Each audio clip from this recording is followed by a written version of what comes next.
Howdy, friends. Laura Copley here, editor of The Banner. I am so happy that you have joined our magazine's podcast. The pilot season revolves around the decisions, people, and impact of Synod 2026. Just like our Banner commentary column, the views you hear may not necessarily reflect the views of the Banner or the CRC Church, and that's okay. Our goal is to explore. A big thanks to Pastor Derek and Sarah.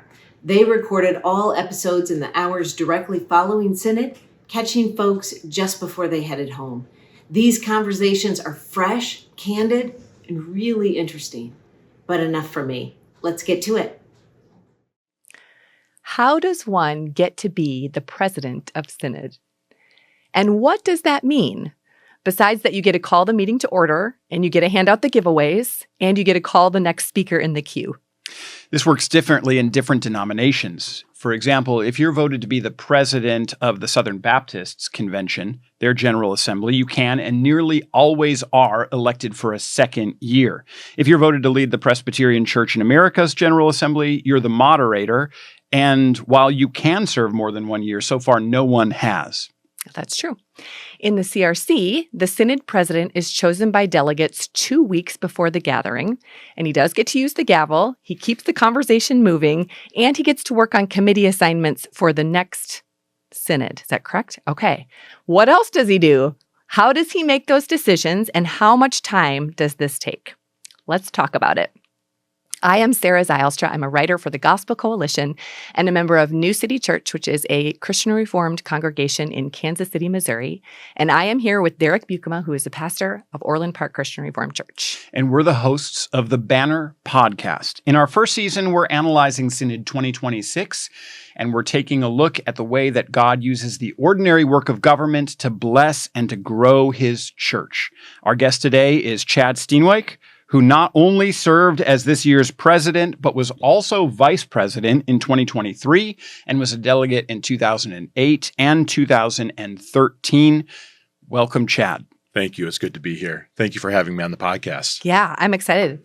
I'm actually going to open this by asking a question to both of you. I don't know the answer to this, but you both have served as president of Synod, so I assume you know the answer. How do you become the president of Synod? I know there's a list of names that somehow magically gets generated that the delegates vote on. How does one's name appear on that list?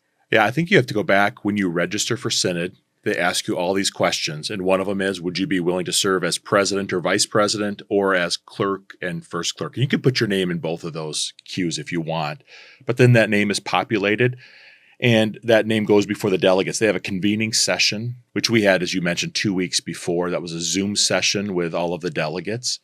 And those names go before the delegates, and then there's a whole process of election. They go through, they elect, or everybody votes on who they want to be president. They take the top 2, 3, 4, depending on how the numbers work out. And the convening church, there's a president pro tem. Their pastor usually serves in that function. And so then from there, they go down, and then they do come to a majority. So the president needs to have, in the final vote, a majority of the delegates voting for the person. So anything to add to that? Yeah, so this year it was down to me and Chad won. Yeah. How close was I beat the him vote? out. Did you? Chad beat me. Was it pretty bad? I would love to know. Yeah, I would love to know too. I'm hoping it was a landslide. I'm kind of doubting that. So all you have to do to get on the list is indicate some sort of willingness to be on the list? Yep. Well, you have at to be nominated. I think somebody has to nominate you. Yep. Oh, okay. And I don't think it can be yourself. You can't nominate yourself, no. And I did leave that part out. But so that you have the list of names, and then you do need to have another nomination. So, I mean, Derek could have nominated me. I could have nominated him. I probably did nominate Chad. Yeah. I don't remember. He's a good friend. Is there like a form you fill out or somewhere, and they're just like, hey, list of basically who you think would be good presidents, and then they're trying to match that with the list of people who would be willing. Mm-hmm. Okay, that makes sense. Okay. And then you go through a runoff of votes to work your way up to the end. Okay, gotcha. Very good. So I'm just going to keep going because I want you guys to both keep great. answering. That sounds great. How much, I know you get those 2 weeks in between there. Yes. Is there a lot of work you have to do in those weeks, or what's the prep? Or are you just like kissing babies and shaking hands in those 2 weeks in between? Well, there's more work than I thought. So in 2023, when I was vice president, that was still under the kind of the old way they did it, which was the very first day of Synod. Yeah, that's right. Typically in the past, and this really has only been the last couple of years that they had a convening session a couple of weeks before a virtual session. Okay. And so when we would come to Synod, nobody knew who was going to be president. Nobody knew who was going to be vice president. We'd all show up on campus, come to the first meeting, and the president pro tem is leading from the get-go and then leads through the election. So in 2023, I was sitting with my delegation in Classes Holland and went through the president vote, and then I was elected vice president, and you get up, they hand you the folder, and like, there you go. Now, I shouldn't say it's that much. We do have kind of an orientation right afterwards as everybody goes off to their advisory committees. But we did some of that beforehand. Yeah, we did, which is really nice. It's nice because you can prepare for the committees that have their chair or their reporter drawn off from those slots. You can fill those in. So, for example, I was vice president. Dave Tenclay was second clerk. We were the reporter and alternate reporter of our committee. So all of a sudden, our committee was left with no reporter at all. And if that had happened the first day of Synod, it would have taken a bunch of scrambling to figure out who was going to backfill that. But we were able to be aware of that, 2 weeks in advance. This does allow a lot of better preparation. It does. So there's questions that do start to come to us, from Joel Vandewerken and from the Synod office as they're trying to set things up as well, too. It felt like we were able to come to Synod and sort of just hit the ground running. Right? We didn't have to figure all of this stuff out, even the dynamics between the officers. Mm-hmm. Now, thankfully, I know all of these officers. Like Derek said, Derek's a great friend of mine, and I'm thankful for him. We've worked together on other things in the past. Yep. And so, hey, we knew what we were going into. We could talk about how we wanted these relationships to kind of play out and how our roles would function with one another. So it was a great time of preparation. Seems like one good legacy. That was a COVID. I think that was a COVID era. Yep, change. That's right. It was. And so that seems like a good. Yeah, because I think that in 2022, we had the virtual convening session because we knew we had so much work to get to. And so we wanted to just give a runway to all of that. And then the next year, they went back to the first way of doing it. And they were like, actually, that virtual convening session was really helpful. Let's go back to the virtual convening session. All of the blessings of COVID that we are hiding in the background. Yeah, right? we just discovered our first blessing of COVID. I think. Maybe that's the first one. There might be two or three, but there's not a lot. That was why God did that. Yep. Do you feel like 2 weeks is enough time? Too much time? Too little time?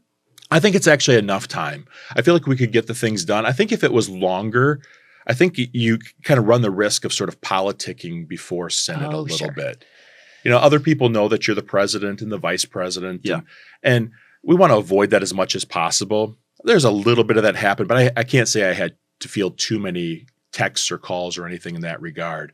But I think if it was longer, that may present a problem. I don't know what you think, Derek. I think that makes sense. Yeah. 2 weeks, I think it really works. You got to get a couple of meetings in so that you can be oriented, so that you can get clear on some of the stuff that's coming to Synod. It's nice to be able to do that before Synod starts. Yep. You don't need too much time. Yeah, that makes sense. Okay. So when you get to Synod, it feels to me like your main job is deciding when, like the timing of it, like when to take up which topics. Yep.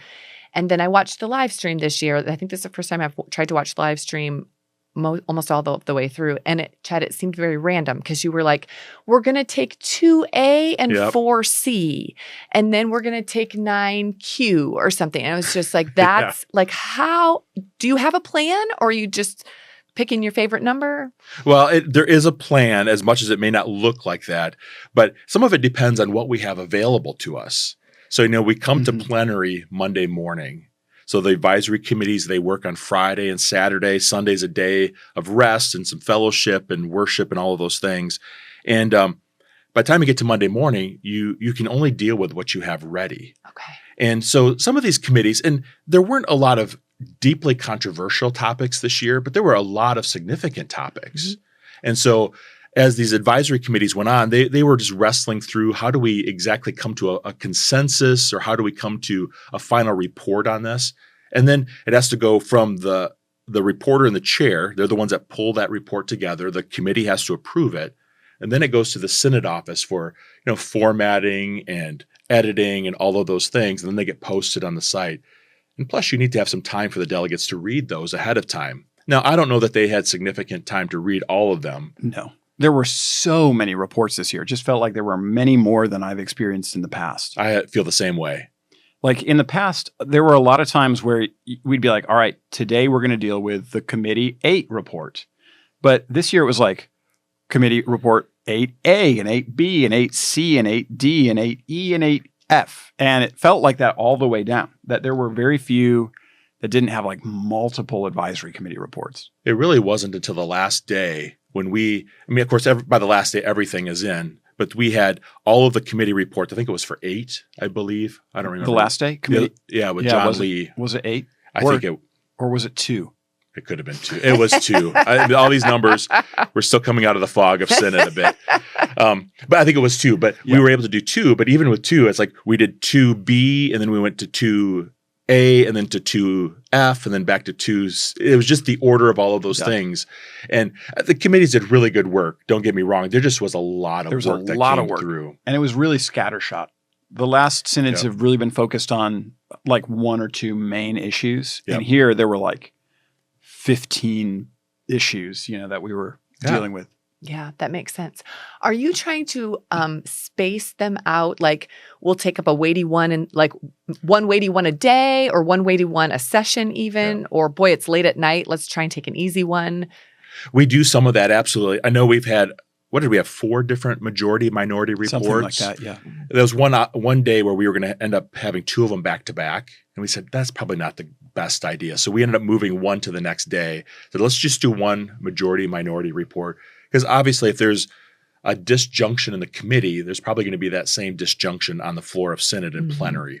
And so we would try to space those things out. Even the first thing Monday morning, we said, hey, there's a few here that we just need to get ourselves going, sort of get the wheels moving, get everybody in the flow. So let's not hit something that's really controversial right away. And so we did that, kind of clean up a few reports. And some of them are fairly easy, right? You don't even have discussion on them. And so we do kind of think about that throughout the day. I know that I remember the first day when we were trying to set up what was going to be that first day and just try to get your mind around which reports were available, which ones were kind of in the hopper, which ones were still coming. That was, I felt a bit of craziness there. Yeah. But we were able to get some things done. So I'm thankful for that. And there are some things that you have to get Synod to agree to interview Dr. Chris Fantuzzo. That's right. And get Synod to agree to interview Laura Copley before you can interview Chris Fantuzzo and Laura Copley. So those have to come before. We wanted to take up, Chad wanted to take up the candidacy report, before the candidates are introduced. That's right. So that we can formally receive the candidates. So there's a logical order too that exists in how you schedule. And Chad, was doing great. He was like, all right, just like on his own, going through a bunch of reports and then laying out an order that he wanted to take them in.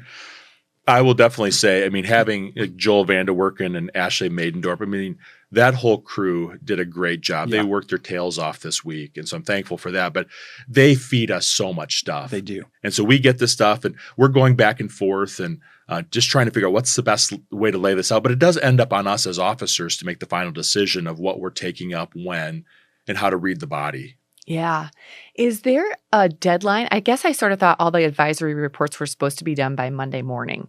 Is it like, but if it's hard, it's okay? Or is it just like, hey, try and have this done by the time we leave? Like, what's the... There is kind of I don't know if it's even unwritten or not, but by Monday morning, it would be ideal to have everything done. We definitely say by Monday night, we want them in, but there's still things that you get to Monday night and they're like, God, we heard some different things and we want to tweak something. And so you probably heard this throughout Synod. Committee 6, Committee 7 is going to meet in the Undercroft, and then don't go to dinner yet. We're going to meet for a few minutes. And so people would gather their committees back together periodically just to kind of fine tune reports. And I think in the end, that's better that we get a good report on the floor of Synod rather than trying to come with something haphazard or where there's significant questions left. We don't want them to be stuck with that because those questions are going to come out in the plenary as well too. And then they're just not left to be able to deliberate well. Yeah. Yeah, that totally makes sense. I'm also thinking that you can structure this super well and still have it go off the rails, right? Because some Probably some discussions you think are going to be short and they're not, and Right. some discussions that you think are going to be long, they just pass right away. What surprised you guys, or what were some of the topics that surprised you, either one way or the other, that you were like, I have thought one that comes was to gonna be mind right different. away. Yeah. Go for it. So, there was a recommendation from the Council of Delegates to move to biennial synods. Yeah. There was a lot of discussion that I heard before Synod about all of that. And I assumed that that was going to be a major discussion, but it was not only was there no discussion, I think it was unanimous vote of Synod not to move to biennial synods. I think you're right. And I think there were 2 unanimous votes. And one was on the church planning report, and the other was on not moving to biennial synod after like no debate. Yeah. Everyone was like, no, we're not going to do that. So that really surprised me that there was such unanimity around rejecting that Council of Delegates recommendation. Means we like meetings, right? Yeah. No, I think it's really a good thing. And I was one who wrote one of the overtures to say we should not go to a biennial synod. That's why Derek led that conversation. But which was all of 5 minutes. Right. which is all of 5 minutes. That's right. I did hand you a couple others that were a little more significant. It's true. So we'll maybe get to those along the way here. But it is. I think it's a good thing. And I think even the spirit of this synod was so good. I just feel overall that people were together, even though we didn't agree on things. There was just a lot of good handshaking in the hallways and prayers together and people talking. It just seemed like there was a good spirit, even over the disagreements. Does that make it easier for you? I would imagine. Yeah, it has to. I mean, when I was vice president in 2023, that was a very different story. And so to see the difference between these 2 synods is remarkable. And so it was wonderful to have this synod. I think it was just a good time to be together. It was a good time to wrestle with things. And I think it still showed we do wrestle with things and we do wrestle with one another. There's lots of conversations that are left to be had. And I think we did many of them really well. I mean, there's some kinks along the way. We know that, some things that we were maybe disappointed with, but I think overall there was a really good spirit. Yeah, that was another question I was going to ask both of you, because you've both been in leadership positions over the last 5 years. And so how did this synod, I guess Chad already said, so Derek, here's one of the things I'm interested to hear from you, Chad. So 2008, 2013, 2023, and then 2026, are those the 4 synods that you've been to? Yes. Or is there another one in there? Yeah. How have things changed in your experience from 2008 to 2013 to 2023 to today?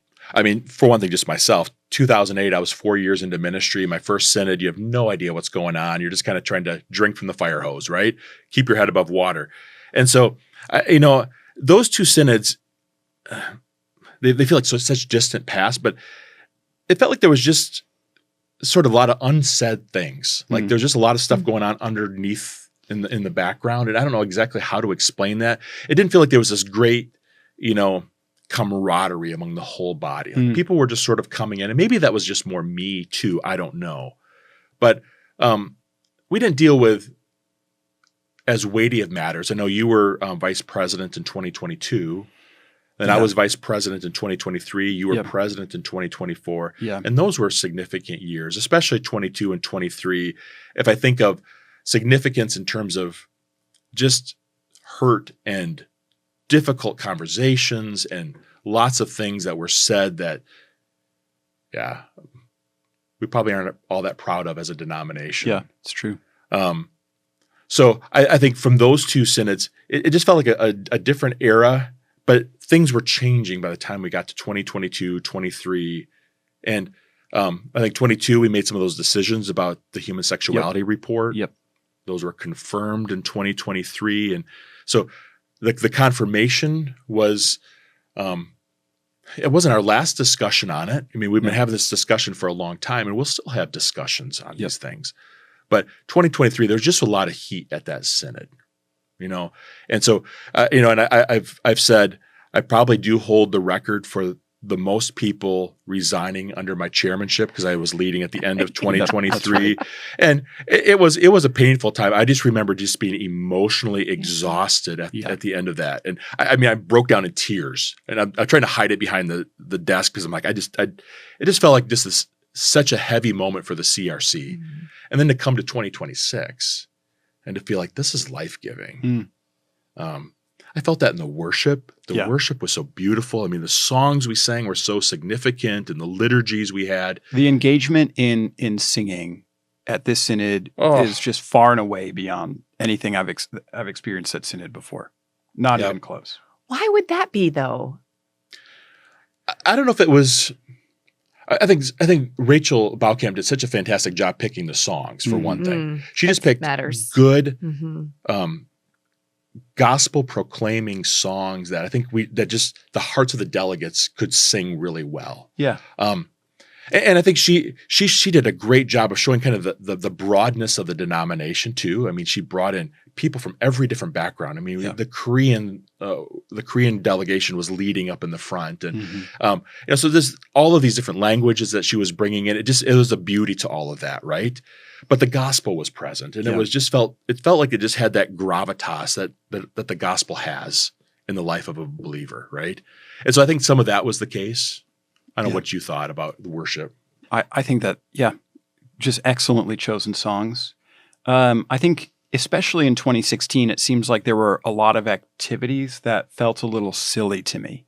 Like we were all given like a Twitter bird and we had to write our tweet to God or something like that, which felt to me silly. Trite almost. And trite, yeah. And there were some things that were really creative and really worked, but it felt that at this synod, it was just really centrally focused on lifting up your voices in song, offering up prayer to the Lord. Rachel did a great job of incorporating a bunch of different languages. That's one of the things that she wanted to be the case in the course of our worship services. I wanted to reflect that. So as vice president, I get to choose the closing prayers. And so we had a bilingual prayer at the end of each session, except for one. Because I decided to do that day too after Rachel talked to me. So I thought that was great, but just the fact that there weren't a lot of different things that were added to it. It was just focused on these central realities of singing, scripture, prayer. That was really important and beneficial, and we don't need things added to all of that. Yeah. Are you guys less tired after this one?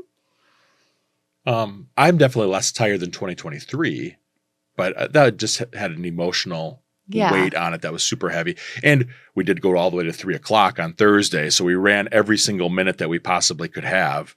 But I feel like we were able to land pretty well yesterday in terms of just being able to come to a landing and not feel like we're pressured. Yep. And so I think that even just helps, Yeah. a little less tired. Yeah. Scott Vanderplug, I was talking to him, and he said when he first came to Synod, he felt like there was a lot of backroom politicking, and that the cake was like pre-baked when it came to the floor. Before this Synod? Like when he first came came to Synods, like in the early 2000s or late 90s. Yeah. And he said he's like, with each passing Synod, it feels like that happens less and less, and that the deliberation really happens on the floor of Synod. And people work it out on the floor of Synod and an advisory committee, but there's not some sort of force that's pre-baking the cake. And I'm thankful for that because, certainly as we are officers, there are certain ways that people lobby us. And the lobbying was the hardest for me in 2022. And then it was less in 2024 for me. And it was non-existent for me in 2026.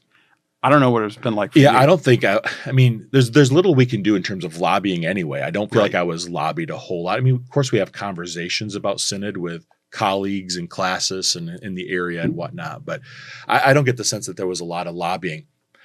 One of the things that I wanted to really focus on for this Synod, and you had mentioned this to me before, which I thought was I appreciated that, was, this is the time for the church to speak. We have wonderful staff in our denomination, and the denomination is there. And I heard this voice by the staff as well this year, but they're here to serve the church, and they really emphasize that. And I really appreciated that. So I felt like our role as officers were to make sure the delegates had their voice. This is the time for the church to speak into what we're doing as, for one thing, in our denominational agencies and institutions, and then how do we connect that with the congregations? Because that can sometimes feel like two completely separate missions. But I felt like this was a coming together of that at this Synod more than I felt in the past. And on both ends, I think the delegates were stepping up. They were doing their thing. I think the staff was really kind of showing we want to serve. I know Lee Carter, the new director of Thrive, had mentioned that explicitly when he was introducing himself to Synod. So I was thankful for that. And I did hear from the others as well, too. Yeah. Derek has said a couple times that this Synod seemed, overeager is the wrong word. Ready to go, Yep. right? Like if we're going to do something now or later, let's just do it now. There's like an energy. I don't know if this is pent up from the last couple of years, like just trying to sort of bursting out or what? Is that how it felt to you? I felt like when given the choice between establishing a process that would get us to a certain end and doing it at this Synod was always going to press button B. They were always going to be like, let's do it right now. No process. We're ready. We're ready to kind of move forward. We're ready to do it. And that's not my disposition. I like to think and reason and wait. So like, it was sort of like, okay, Synod wants to move faster than I want to move, or that I would be like prepared to move. But I also receive that. And sometimes you have to take action. And the body seemed very sure of itself in most places. Well, we would, in some instances, we would be like, hey, we're going to kind of put the brakes on. You make a ruling and challenge the chair, which is the process, right? And so I was thankful. I mean, we had a vice president. We also had a first clerk who both served as presidents. They knew how to handle all of this. So it was easy to step aside and, let's see what the will of Synod is. And that's what we really wanted, right? So some of the rulings I would make, I'm like, I'm completely expecting to get challenged on this. I'm going to make the ruling anyway because I want to test the body. I also kind of want to challenge the body. Maybe we do need to kind of wait on some of these things. But the body, I would agree, they were just said, we're ready to move on. Yep. And I think some of these things, it's not because we didn't have enough deliberation. I think we've had deliberation. And I think some of that deliberation has been over the course of years, even if it's a new topic to the Synod. We've had a lot of things that have been year after year after year, and we're saying, it's time for us to move on. And I think that was really reflected in the Resonate and the Thrive reports about church planning and church renewal. So, yeah, that totally makes sense to me. And also, as you clarify something, it becomes obvious which way to go, right? So as the denomination clarifies who it is, what's at the center, then it's like, oh, well, then obviously this, not this, right? Your choices become clearer. The denomination also feels to me like it's getting younger, but maybe that's just because I'm getting older. That's part of it. Yeah, it's part of it. But I was talking to a couple other delegates, right around my age that were like, I feel old. I feel like a lot of the voices are younger voices. And I think sometimes younger voices are like, let's get after it, right? Let's do it. There's let's move in that direction. Let's stop talking about this and let's do it. And I think that, again, that's not my disposition. And so that's a challenge for me. It's honestly a challenge for me. And so I think that there are probably ways where it may be that future synods have to have more old people like Chad, as a synod that are like, hey, let's go slow. But I think or like me, but old. But I think that I also need to listen to some of those younger voices to be like, what are we doing sitting around and talking about things for forever? If we're aware of the way that we need to go, let's take action. And one of the places that was the clearest was on this virtual church matter, because Synod last year said more study is necessary before we make a declaration about if a virtual ministry can be called a church. And so there was a recommendation that came from an advisory committee. Let's declare that exclusively virtual ministries are not churches. And Chad called that out of order because he felt like that was perhaps a rescinding of Synod's decision last year. And that's the time where his ruling was overruled by the body. I was like, no, we want to talk about this and we want to make a declaration about this. Tonight. And it's going to happen. Yeah. And so, that's part of the, I've been overruled as the chair before, and that's part of the body needs to be able to prevent against abuse from the chair of Synod. It needs to have a mechanism by which it's like, actually, we think you went the wrong way on that. And so the body votes. They disagree with Chad. Chad comes up. He's like, all right, we'll talk about it. And so we talked about it. And the body's like, last year we weren't willing to declare it. We'll declare it now. All right. We'll declare it as loud as you want it to be declared. And so, it's just one way that sort of happened at Synod this year.